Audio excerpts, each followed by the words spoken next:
Wendy Jamison, it's something that I can't even really put into words for you. We're on one of those block streets right now. This is Orange Avenue and Grant Street. Behind my camera guy and some of our producers right now, you just see people standing there waiting, trying to get a little bit more information. Right over my shoulder, though, just about 4 blocks down the road on the left side of the street is where that nightclub is. You see the sheriff's office, you see the FBI, all kinds of emergency personnel set up out there just trying to figure out exactly what happened inside of this nightclub last night. I want to show you some video that we shot a little bit earlier today, though. This video showing so many people deciding to go out and make these memorials in different places in Orlando. One of them, people actually painting their hands and putting them down on this sheet because they said they just wanted to. Many of them didn't even know anyone who was inside of that club. We've even seen signs, makeshift signs, put on light poles, people just trying to show their solidarity here in this community. All of this so hard to understand, but you talk about heartbreak. How about those families who are still waiting to figure out if their family members and friends are okay, waiting to see if they're accounted for? We actually spoke to one mother today that says she's been waiting since 4 o'clock this morning to hear from her son.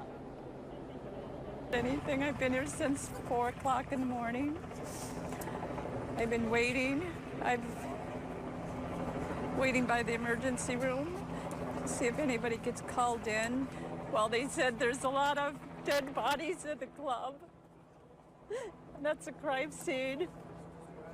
They can't identify anybody.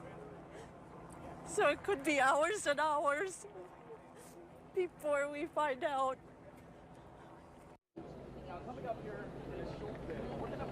Facebook even activating their safety check earlier today. That's basically where you can log onto Facebook if you're in the Orlando area or anywhere around it and tell your friends that you are okay. Some of my friends even checking in on that earlier today to let us know that they were doing all right. All of this reportedly at the hands of this 29-year-old. That's according to the FBI.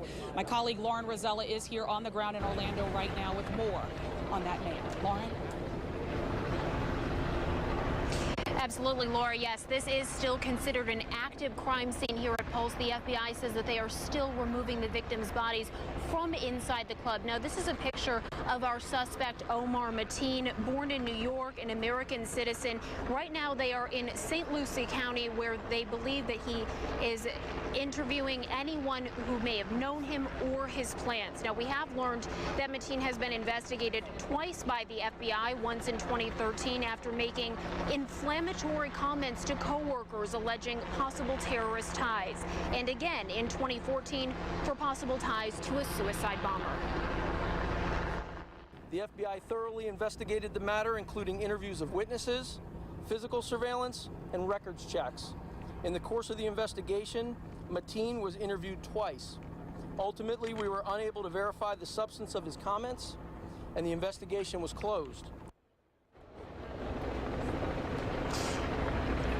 And now the question everyone is asking today, how was he allowed to get handguns? We have learned that just within the last week, he was able to legally purchase those handguns used in this mass shooting. The FBI says that Mateen was no longer under investigation when this happened. Now back out here live outside Pulse nightclub over just at the command center. Again, this is an active crime scene. They are still removing the victims' bodies from inside the club, and we do know that they are saying they're trying to be respectful as they continue this investigation, and they are working to alert the families of these victims as soon as possible. Laura, back to you. Lauren, thank you. And you have to wonder, so many people out here wondering, how in the world was he able to get inside that nightclub with these weapons? Well, we spoke with someone just today who tells us he goes to that nightclub every Saturday night. There are no checks. They don't do any pat-downs. There are no metal detectors. It's one of those things where everybody knows everybody, so they just let them in. They treat everyone like family. So apparently that's how he was able to get in last night. Some 300 people were inside of that nightclub when all of this happened. And again, many of them still unaccounted for. Many family and friends waiting at the hospital, which is just about 6 blocks away from where we're standing right now. And that's where we find ABC Action News' Jake Peterson to try to figure out if some of these families and their friends will be able to get some answers tonight. Jake? Yeah, and good evening to you. You know, many of these families are in limbo right now, and I want to show you right here down the street from the hospital. This is the Family Crisis Center, and this is where physicians are coming over and updating family members about their loved ones. Again, only about a handful. 6 names have been released so far of the dead. But many family members and friends are here right now, some of them telling me they were actually at the club last night and they had to escape. Out of nowhere, it was like, brrr, and I was just like, that sounds like a gunshot, so I threw myself on the floor. Janil Gonzalez says the shots didn't stop. It was rapid fire. It was like, brrr, and then he'd like change, put another ammunition, brrr, and then change, put another ammunition, and I could just smell the ammo in the air, and I was like, this is a gun, this isn't fireworks, like we need to leave. But that wasn't easy. He says Mateen was standing near the main entrance. We start digging through the curtains, and we finally see a door, and there's probably like 50 people trying to like jump over each other and just like exit the place. Shooter keeps getting closer and closer. They eventually find a fence to climb. But then I ran straight to 7-Eleven. That was the most lit place that I could see.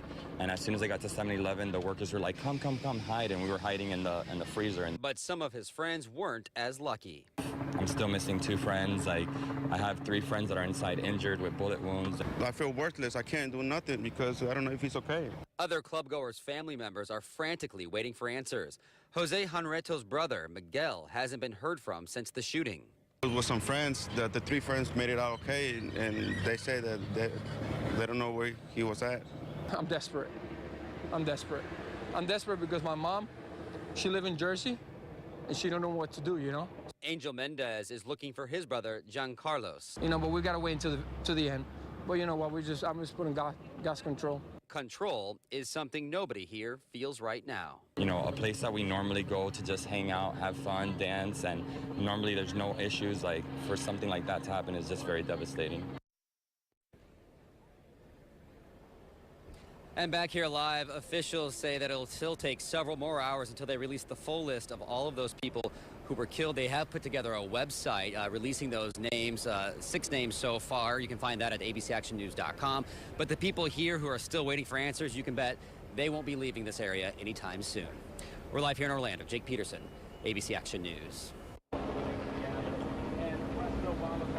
Jake, thank you. And so much more to come from Orlando tonight, as you can imagine. So many people still waiting, as Jake said, to hear if their loved ones are all right. And then just a community that's heartbroken right now. And not just this community, but the country as a whole. I mean, 50 people are dead, more than 50 others fighting for their lives right now at the hospital. We'll be out here all night long. You can look for the latest updates on air and online, as well as our free mobile app. Just search ABC Action News. For now, I'll send it back in to Jamison and Wendy. All right, Laura, thank you. Well, still ahead, tragedy unfolding. As we continue to monitor the heartbreaking shooting in Orlando, we're gathering the very latest information. Straight ahead, how gay communities here in the Bay Area are responding to this tragedy as people pray for the victims. We call on you, oh God. Have mercy on them, oh God. Let them pull through, oh God.